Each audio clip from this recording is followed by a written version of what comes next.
በስዬ መታል እንዴ? ተይኝ ሂሩቴ። እንዴት አመሸ? ተይኝ። ምን ነው ተፈጠረ?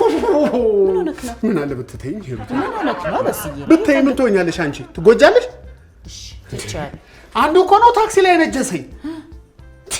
እሺ ምን ተፈጠረ? ኧረ ተይኝ ሂሩቴ። ተፈጠረ ነገረኛ በስዬ። ተይኝ አልኩሽ እኮ ሂሩቴ። ተይኝ። በቃ ተይኝ። እንዴ ስንት ሰዓት ሙሉ ለታክሲ ተሰለፍን። ልክ ታክሲ ሲመጣ አንዱ ከየት መጣ ሳይባል ተንደርድሮ ግጥም ብሎ ቀድሞን አይገባም። አይ በስዬ ምን ማለት ነው? አይ በስዬ ተወው ልትይ ነው?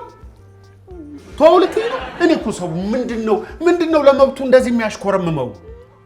እነሱ አብረውኝ ከኔ ጋር ተደርበው ለምን ብለው መጠየቅ ሲገባቸው ልክ እንዳንቺ ተወው አሉ። በስዬ አንዳንድ ሰው እኮ የማይሰማ ሰው አለ። አንተ እንዳትደክም ብለው እኮ ምንድነው እኔ ደከመኝ አልኩ እንዴ? ደከመኝ አልኩ? ሲጀመር እንዴት ሊሰሙ ይችላሉ? ከኔ ጋር ሆነው ለምን ብለው መጠየቅ ሲገባቸው ጭራሽ ለነዛ ይከራከራሉ። አንቺ እቺ መኪና ባትኖር በየቀኑ እንዴ ልጨቀጨቅ ነበር እንዴ? በቃ ለምን ቶ በቃ አትበይ፣ ተወው አትበይ፣ አንቺ አትበይ። እነሱ ያሉኝ ይበቃኛል። እንዴ አንድ ጠያቂ በዚች ሀገር ላይ እኔ ብቻ ልኖር? አይ በስዬ አንዳንድ ሰው እኮ ካልተውኩ አይሰማም። ከተውኩት እንዴት ይሰማል? በቃ ተወው አትበይ። አሰብኝ ፈርሶ ተወው አትበይ።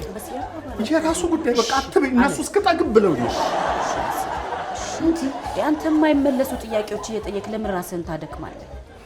በዚህ ላይ የራስህ መኪና አለ። በቃ ተወው አትበይ። ተረጋጋ። ውሻው ነው እኮ ተረጋጋም እኮ ተወው ማለት እኮ ነው በሌላ አማርኛ።